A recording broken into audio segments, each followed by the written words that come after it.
አንድ ነገር ከምንም ተነስቶ ማለት ምንም አይነት ውጫዊ ኃይል ወይም ምክንያት ሳይኖረው ራሱን በራሱ ሊፈጠር ይችላል። ያው ላዩን ሲታይ የልጆች ተረት ነው ይመስለው። ልክ ነህ። ግን እኮ ይህ ጉዳይ ዛሬ በዓለማችን ላይ ካሉት እጅግ ጥልቅ የሆኑ የፍልስፍናና የሳይንስ ክርክሮች መካከል ነው። እውነት ነው።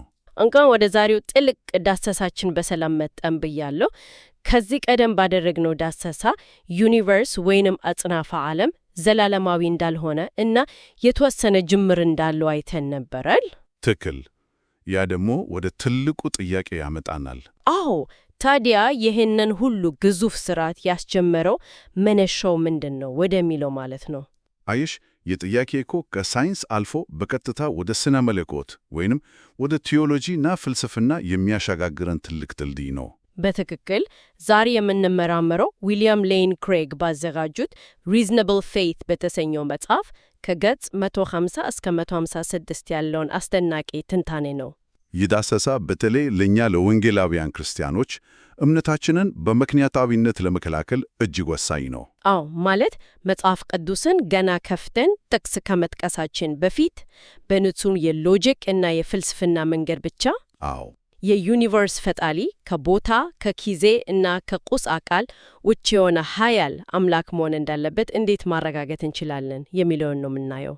ታዲያ ይሄ ጉዞ የሚጀምረው እጅግ መሰረታዊ ከሆነ አንድ የሎጂክ ሕግ ነው። ይሄውም መጀመሪያ ያለው ማንኛውም ነገር መነሻ ምክንያት አለው የሚለው መርህ ነው። ማለት ምንም ነገር ያለ ምክንያት አይጀምርም ነው። ልክ ነሽ። ይሄ እኮ በዕለት ተዕለት ሕይወታችንም ሆነ በከፍተኛ የሳይንስ ምርምር የማንደራደርበት እውነት ነው። ታዲያ አጽናፈ ዓለም መጀመሪያ እንዳለው ከተረጋገጠ በቀጥታ ወደ አንድ አመክንዮአዊ መደምደሚያ እንመጣለን። ዩኒቨርስ ራሱ መነሻ ምክንያት አለው ወደሚለው። አዎ፣ ከምንም ነገር ውስጥ ያለምንም ምክንያት አንዳች ነገር ሊወጣ አይችልም። እዚህ ላይ ምንም የሚለውን ቃል ትንሽ ብናብራራው ጥሩ ይመስለኛል። ብዙ ጊዜ ሰዎች ምንም ሲሉ ያው ባዶ የሆነ የህዋ ክፍል ወይንም አየር እንኳን የሌለበት ቫኪዩም ወደ አእምሯቸው ይመጣል። ያ ትልቅ ስህተት ነው። በፍልስፍናው ዓለም ምንም ማለት ባዶ ሳጥን ወይም ቫኪዩም ማለት አይደለም። እንዴ ታዲያ ምንድን ነው? ምንም ማለት የነገሮች ፍጹም አለመኖር ማለት ነው። ባዶ ቦታ ራሱ እኮ ቦታ ነው፣ የራሱ የሆነ ፊዚካሊ ባህሪ አለው። አዎ ልክ ነህ። ምንም ስንል ግን ምንም አይነት ባህሪ፣ ምንም አይነት አቅም የሌለውን በቃ ፍጹም አለመኖርን ነው ማለት ነው። በትክክል። ከዚህ ፍጹም ከሆነ አለመኖር ውስጥ ነገሮች ዝም ብለው በድንገት ብቅ ሊሉ አይችሉም። አለመኖር የማስገኘትም ሆነ የመፍጠር አቅም የለው። ይሄ በጣም ግልጽ ነው። ግን እኮ ዳንኤል ደኔት የተባሉት ታዋቂ ሐሳብ የሚያነሱት አንድ እንትን አለ፣ አስገራሚ ሙገት። ዩኒቨርስ ምንም መነሻ ምክንያት አያስፈልገውም፣ ራሱን በራሱ ከምንም ፈጠረ የሚል ሐሳብ ነው የሚያቀርቡት። ይሄ እንኮ ምን ልበልሽ በጣም አሳሳች ሐሳብ ነው። አዎ፣ ይሄን ስሰማ ወደ አእምሮዬ የመጣው አንድ ምሳሌ አለ። አንድ ሰው የራሱን የጫማ ማሰሪያ ወለል ላይ በኃይል በመሳብ ራሱን ከመሬት ሊያነሳ በፍጹም አይችልም። አዎ፣ አንድ ነገር ራሱን እንዲፈጠር ከመፈጠሩ በፊት ቀድሞ መኖር አለበት እኮ። ልክ ነሽ። ቶማስ አኩይናስ የተባለው ታላቅ ፈላስፋ ይህንን ከዘመናት በፊት ግልጽ አድርጎታል።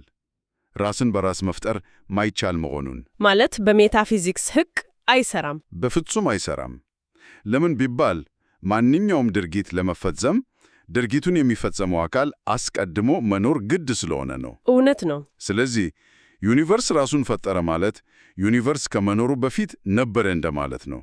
ይሄ ያው ራስን የሚያፈርስ እና በሎጂክ የተሳሳተ ሞገት ነው። እንግዲህ አጽናፈ ዓለም ራሱን መፍጠር ካልቻለ እና ከምንም ውስጥ ብቅ ማለት ካልቻለ ከውጭ የሆነ ምክንያት አለው ማለት ነው። አዎ፣ ነገሩ የበልጡ ውስብስብና አስገራሚ የሚሆነው ደግሞ እዚህ ላይ ነው። ያ አጽናፈ ዓለምን ያስገኘው ውጫዊ ምክንያት ምን አይነት ባህሪያት ሊኖርት ይገባል? ትክክለኛ ጥያቄ። ይህ እኮ ዝም ብሎ የቃላት ጨዋታ አይደለም። በቀጥታ ፈጣሪ ወደ ሆነው አምላክ ማንነት ነው የሚመራን። ዩኒቨርስ ማለት የጊዜ የቦታና የቁስ አካል ድምር ነው አይደል? ይህ ማለት አጽናፈ ዓለም ከመፈጠሩ በፊት ጊዜም ቦታም ቁስ አካልም አልነበሩም ማለት ነው። ይሄን መረዳት እጅግ ወሳኝ ነው። አየሽ፣ የዩኒቨርስ መነሻ ምክንያት የሆነው አካል እነዚህን ነገሮች የፈጠረ ስለሆነ እሱ ራሱ ከነሱ ውጭ መሆን አለበት። በትክክል ከጊዜ ከቦታና ከቁስ አካል ውጪ መሆን አለበት። ጊዜን ስለፈጠረ ከጊዜ ውጪ የሆነ መጀመሪያም ሆነ መጨረሻ የሌለው ዘላለማዊ መሆን አለበት ማለት ነው። አዎ። ቦታን ስለፈጠረ ደግሞ በቦታ የማይገደብ ረቂቅ መሆን አለበት። ቁስ አካልን ስለፈጠረ ልክ ነሽ። ቁሳዊ ያልሆነ ረቂቅ መሆን አለበት። በተጨማሪም እኮ ማለቂያ የሌለው የምክንያቶች ሰንሰለት ሊኖር ስለማይችል ይህ መጀመሪያ ምክንያት ራሱ ያልተፈጠረና መጀመሪያ የሌለው መሆን አለበት። ትክክል። ያለምንም ቁሳዊ ግብአት ይህን ሁሉ ጋላክሲ ከምንም ስላስገኘ ደግሞ እጅግ ኃያል መሆን አለበት። ይገርማል። ከዚህም አልፎ ዊሊያም ሌን ክሬግ አጥብቆም ያነሱት አንድ ከባድ ነጥብ አለ። ምንድን ነው እሱ? ይህ የመጀመሪያ ምክንያት ዝም ብሎ ግዑዝ ኃይል ሳይሆን ግለሰባዊ ወይንም አእምሮ ያለው አድራጊ መሆን አለበት ይላሉ። እኔ አእምሮዬን የሞገተው ትልቁ ጥያቄ ይሄን ነው እኮ።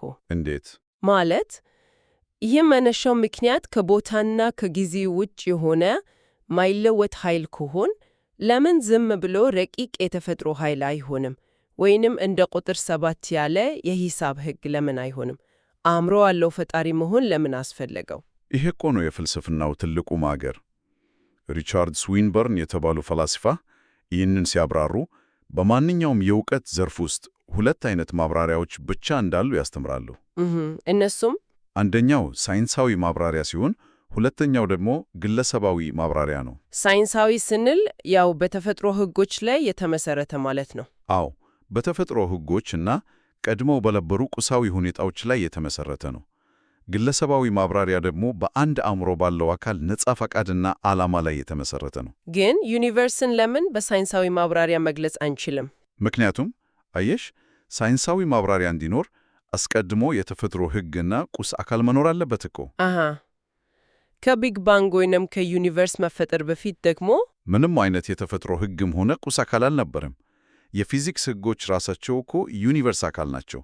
ስለዚህ ዩኒቨርስን ያስገኘው የተፈጥሮ ሕግ ነው ማለት አንችልም። ማለት ሳይንሳዊ ማብራሪያ እዚህ ላይ አይሰራም ማለት ነው። በትክክል። ታዲያ ቀደም ያነሳሁት የሂሳብ ሕጎች ወይም ቁጥሮችስ? እነሱ እኮ ከጊዜና ከቦታዎች የሆኑ ረቂቅ ነገሮች ናቸው። ከጊዜ እና ከቁስ አካል ውጭ ሆነው ሊኖሩ የሚችሉ ሁለት ነገሮች ብቻ ናቸው እኮ። አንደኛው ረቂቅ ነገሮች ለምሳሌ ቁጥሮች ሲሆኑ፣ ሁለተኛው ደግሞ አእምሮ ነው። ነገር ግን ቁጥር 7 ምንም ነገር መፍጠርም ሆነ ማድረግ አይችልም እኮ። አዎ፣ ቁጥር 7 መስታወት ሊሰብር አይችልም። ልክ ነሽ። ዩኒቨርስንም ሊፈጥር አይችልም። ረቂቅ ነገሮች መንስኤ የመሆን አቅም የላቸውም። ዝም ብሎ ከመኖር ውጪ ምንም የማድረግ ኃይል የላቸውም። እውነት ነው። ስለዚህ ብቸኛው አጥጋቢ አማላጭ ይህ ምክንያት ኃያል የሆነ ነፃ ፈቃድ ያለው ፈጣሪ አእምሮ መሆኑ ነው ማለት ነው። 100%። ወይ ይህ እኮ አእምሮን የሚያነቃቃ ሐሳብ ነው። ነገር ግን አእምሮን ያለው መሆን እንዳለበት ከተረዳን ሌላ እጅግ ከባድ የፍልስፍና እንቆቅልሽ ይገጥመናል። ምንድነው እሱ? ፈጣሪው ዘላለማዊ ከሆነ ከጊዜ ውጪ የሆነ እና ማይለወጥ ከሆነ እንዴት አድርጎ በጊዜ ውስጥ የተወሰነ ጅምር ያለውን ዩኒቨርስ ሊፈጥር ቻለ? ይህ እኮ የሁኔታና የክስተት ምክንያትነትን እንድንመረምር የሚያደርገን በጣም ጥልቅ ጥያቄ ነው። ክብደቱን ለመረዳት አንድ ምሳሌ እንውሰድ። እሺ። ውሃን የሚያከዘክዘው የሙቀት መጠን ከዘላለም ጀምሮ ከዜሮ በታች በሆነበት ዓለም ውስጥ እኖራለን ብለን እናስብ። በዚህ ዓለም ውስጥ ያለው ውሃ ዛሬ ላይ አይደለም የሚረጋጋው። የሙቀት መጠኑ ከዘላለም ከዜሮ በታች ስለነበረ ውሃውም ከዘላለም ጀምሮ በበረዶነት ይኖም ነበር። ልክ ነሽ። የምክንያቱ ሁኔታ ዘላለማዊ ከሆነ ውጤቱም ዘላለማዊ መሆን አለበት። ታዲያ ግን እኮ የዩኒቨርስ መገኘት መንስኤ የሆነው ፈጣሪ ዘላለማዊ ሆኖ ሳለ ዩኒቨርስ ለምን የተወሰነ ጅምር ኖሮ? አዎ፣ ፈጣሪ ዘላለማዊ ከሆነ ዩኒቨርስም ከዘላለም አብሮ መኖር አልነበረበትም። ይህ እኮ ክርክሩን ገደል የሚከት ይመስላል። እዚህ ላይ ነው እንግዲህ መፍትሄው የሚመጣው። ይሄንን ውስብስብ ጥያቄ የሚፈታው ብቸኛው መንገድ የነጻ ፍቃድ ምክንያትነት ወይንም በእንግሊዝኛው ኤጀንት ካውዜሽን የምንለው ጽንሰ ሐሳብ ነው። መፍትሄው የፈጣሪን ነጻ ፍቃድ መረዳት ላይ ነው ማለት ነው። አዎ፣ ማለትም ዝም ብሎ በግዑዝ ሕግ የሚሰራ ሳይሆን አስቦና መርጦ የሚያደርግ አካል መሆኑን መረዳት። አንድ ሰው ከዘላለም ጊዜ ጀምሮ ሳይንቀሳቀስ ተቀምጦ ነበር እንበል። አዎ፣ ይህ ሰው በምንም አይነት ውጫዊ ግፍት ሳይገደድ በራሱ ነጻ ፍቃድ አሁን መቆም አለብኝ ብሎ ሊነሳ ይችላል የሚል ሐሳብ ነው። አዎ። ነገር ግን የፈጣሪን ባህሪ ስናስብ ነገሩ ይበልጥ ረቂቅ ይሆናል። እንዴት? ፈጣሪን ጊዜ በሌለበት ዘላለም ውስጥ ሆኖ ዩኒቨርስ በጊዜ ውስጥ እንዲፈጠር ነፃና ዘላለማዊ ምርጫን ያደርጋል። ፈጣሪ ሐሳቡን ቀስ ብሎ አላመነጨውም። ምርጫው ወይንም ዓላማው ዘላለማዊ ነው። ነገር ግን የዓላማ ተግባራዊ የሚሆንበትና ዩኒቨርስ የሚገኝበት ድርጊት የተወሰነ ጊዜ ላይ የሚጀምረው። ስለዚህ እግዚአብሔር አጽናፈ ዓለምን ሳይፈጠር ያለምንም ፍጥረት በራሱ ሙሉ ሆኖ በጊዜ ውጪ የነበረ ሲሆን ዩኒቨርስን በመፍጠር ድርጊቱ ምክንያት ወደ ጊዜ ገብቷል ማለት ነው። በትክክል። ይህ እኮ ፈጣሪ ዝም ብሎ እንደ ስበት ሕግ አይነት የሜካኒካል ኃይል ሳይሆን ሕያው መራጭ እና ነፃ ፈቃድ ያለው አምላክ መሆኑን ያሳያል። ለእኛ ለወንጌላውያን ክርስቲያኖች ይህ እጅግ ትልቅ ትርጉም አለው። ያው ግድ ነው። አምላካችን ግዑዝ ኃይል ሳይሆን ግለሰባዊ የሆነ ከእኛ ጋር ግንኙነት ሊኖረው የሚችል መሆኑን ከዚህ የፍልስፍና ትንታኔ እንረጋገጣለን እኮ። ዘላለማዊ የሆነ ፈጣሪ በጊዜ የተገደበ ዩኒቨርስን ሊፈጥረው የሚችለው በነፃ ፈቃዱ መርጦ ድርጊቱን ሲፈጽም ብቻ ነው። 100% ልክ ነሽ። ይህ ሁሉ አመክንዮ በጣም ጠንካራና አሰማኝ ነው። ነገር ግን ያው የትኛውም ፍልስፍና ያለምንም ተቃውሞ አያልፍም። በፍጹም አያልፍም። ተቃዋሚዎች ይህን ሁሉ ዝም ብለው አይቀበሉም። አዎ። ይህንን የእምነት መከላከያ ውይይት ሙሉ ለማድረግ ታዋቂው ፈላስፋ አዶልፍ ግሩምባም ያነሷቸውን 3 ዋና ዋና ተቃውሞዎች አፍርሶ ማለፍ ያስፈልገናል። አዶልፍ ግሩምባም እኮ ይህንን አመክንዮ አጥብቀው ከሚቃወሙ ምሁራን አንዱ ናቸው። የመጀመሪያው ተቃውሟቸው ከቋንቋ አጠቃቀም ጋር የተያያዘ ነው። የቃል አጠቃቀም ስህተት ተፈጥሯል ይላሉ አይደል? አዎ። እሳቸው የሚሉት ምክንያት የሚለውን ቃል ስንጠቀም ሁል ጊዜ ከነባር ነገር ላይ ሌላ ነገር መስራትን፣ ለምሳሌ ከእንጨት ጠረጴዛ መስራትን ነው የሚያመለክተው እንጂ ከምንም ነገር አዲስ ነገር መፍጠርን አያመለክትም ይላሉ። ስለዚህ ዩኒቨርስ ከምንም ተፈጥረ ስንል ምክንያት የሚለውን ቃል ትክክለኛ ትርጉም የቀየርነው ነው የሚል ሙግት ነው የሚያነሱት። ግን እኮ ምክንያት የሚለው ቃል ቀጥተኛ ትርጉም አንድን ውጤት ማስገኘት ወይም ማምረት ማለት ነው።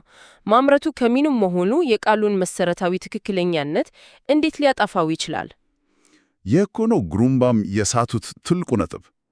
የፈጠራው ሂደት ወይም ቁሳዊ ግብዓቱ የተለየ መሆኑ ውጤቱ ምክንያት አለው የሚለውን የሎጂክ መርህ አያፈርስም። አዎ፣ ጠረጴዛ የሰራው አናጺም ሆነ ዩኒቨርስን ከምንም የፈጠረው አምላክ ሁለቱም ምክንያት ናቸው።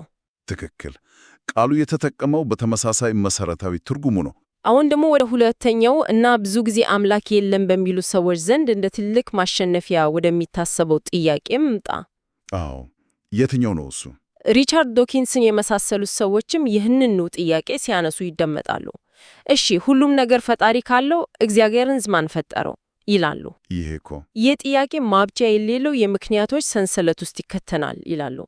ይህ በፍልስፍናው ዓለም የተሳሳተ ምድብ ወይም ካቴጎሪ ሚስቴክ የሚባለው ስህተት ውስጥ የወደቀ ጥያቄ ነው። እንዴት? አየሽ፣ የመርሁ መነሻ እኮ ሁሉም ነገር ምክንያት አለው የሚል አይደለም። ይህን ማንም ፈላስፋ አይልም። አዎ፣ መጀመሪያ ያለው ነገር ሁሉ ነው የሚለው። በትክክል። እግዚአብሔር ደግሞ ዘላለማዊ ነው፣ መጀመሪያ የለውም። አንድን መጀመሪያ የሌለውን እና ያልተፈጠረን አካል ማን ፈጠረው ብሎ መጠየቅ ትልቅ የሎጂክ ስህተት ነው። አዎ፣ ልክ ያላጋባን ሰው ወይንም ባችለርን የሚስትሽ ስም ማን ነው ብሎ እንደመጠየቅ ነው እኮ። ጥያቄው ራሱ መሰረታዊ ስህተት አለው። በጣም ጥሩ ምሳሌ ነው። እግዚአብሔር ያልተፈጠረ እና መጀመሪያ የሌለው በመሆኑ ምክንያትን አይሻም። ይህ እጅግ ግሩም ማብራሪያ ነው። አሁን ወደ ሶስተኛው እና ዋናው የፈላስፋው ግሩምባም ተቃውሞ እንድለፍ። ይህ ተቃውሞ ትንሽ የሚያዋዝግብ ይመስላል። ሙግቱ እንዴት ነው? ምክንያት ሁልጊዜ ከውጤት በፊት መቅደም አለበት። መጀመሪያ መንስኤው ይከሰታል፣ ከዚያም ውጤቱ ይከተላል። ነገር ግን ከቢግ ባንግ ወይም ከአጽናፈ ዓለሙ መፈጠር በፊት ጊዜ የሚባል ነገር አልነበረም ይላሉ። ታዲያ ጊዜ ከሌለ እግዚአብሔር ከቢግ ባንግ በፊት ሆኖ እንዴት ዩኒቨርስን ሊፈጥር ቻለ ይላሉ። ጊዜ ከሌለ በፊት እና በኋላ የሚባል ነገር የለም እኮ። ይህ ጥያቄ ሰውን ልጅ አእምሮ የሚፈትን ከባድ ጥያቄ ነው። ነገር ግን ዊልያም ሌን ክሬግ ለዚህ አስደናቂ መልስ አላቸው። በአንድ ጊዜ የሚከሰት ምክንያት ወይንም በእንግሊዝኛው ሲሙልታኒየስ ኮዜሽን የሚባለውን ጽንሰ ሐሳብ እንድንረዳ ያደርጉናል። በአንድ ጊዜ የሚከሰት ነው። ፈጣሪ ጊዜን የፈጠረው ከቢግ ባንግ በፊት ባለው ሌላ የጊዜ ርዝመት ውስጥ ሆኖ አይደለም።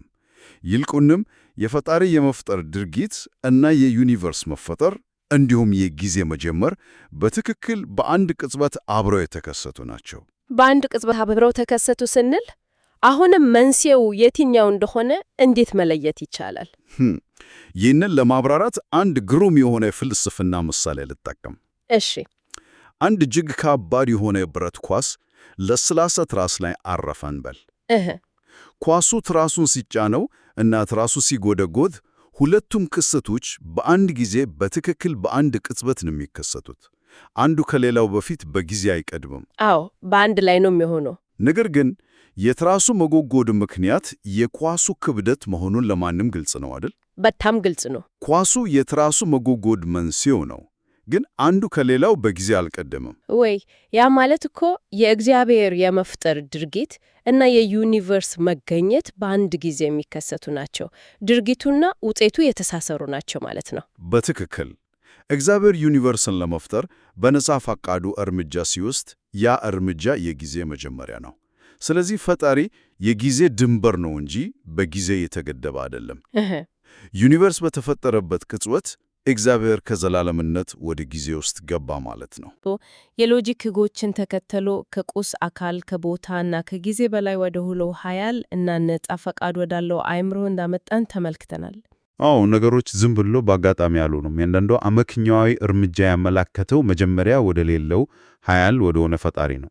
የእምነት መከላከያ ወይንም አፖሎጂቲክስ ዋና ዓላማም ይሄው ነው አይደል? ክርስቲያናዊ እምነት በስሜት ላይ ብቻ የተንጠለጠለ ወይም ሳይንስ ሲገሰገስ የሚፈርስ አይደለም። በፍጹም። ይልቁንም በጽኑ የሎጂክና የምክንያታዊነት መሰረት ላይ የቆመው ነው። ዘመናዊ ኮስሞሎጂና ጥልቁ ፍልስፍና ያንን የመጀመሪያውን ፈጣሪ አስፈላጊነት ከመቼውም ጊዜ በላይ አጉልጦ እያሳዩ ነው። ይህን ሁሉ ስንመረምር መጨረሻ ላይ አንድ እጅግ የሚያስደንቅ ሐሳብ ላይ እንደርሳለን ብዬ አስባለሁ። ምንድነው እሱ? ይሄ እጅግ ኃያል ያልተፈጠረ እና ከጊዜ ውጭ የሆነው አምላክ በራሱ ፍጹም ሙሉ ሆኖ ሳለ ያለምንም ፍላጎትና ጉድለት ዘላለማዊ ሆኖ ሳለ ዩኒቨርስን ለመፍጠርና ወደ ጊዜ ውስጥ ገብቶ ከፍጥረቱ ጋር ታሪክን ለመጋራት በነጻ ፈቃዱ መምረጡ፣ ይህ እውነት ፈጣሪ ከፍጥረቱ ጋር በተለይም ከሰው ልጅ ጋር ሊኖረው ስለሚፈልገው ጥልቅ ግንኙነት ምን ይነግረናል? እውነት ነው። የዓላማውን ታላቅነት ነው የሚያሳየው። አዎ፣ አንድ ሰው ይህንን ዘላለማዊ ፍቃድና በጊዜ ውስጥ የተገለጠውን ፍቅር በጥልቀት ቢያሰላስለው እምነቱ ከስሜት ባሻገር በማይናወጥ እውነት ላይ ስር ይሰድዳል። ለዛሬ ያዘጋጀነው ጥልቅ ዳሰሳ ይህን ይመስል ነበር። በጣም ግሩም ቆይታ ነበር። አዎ፣ በቀጣይ ዳሰሳ እስከምንገናኝ ደህና ሁኑ።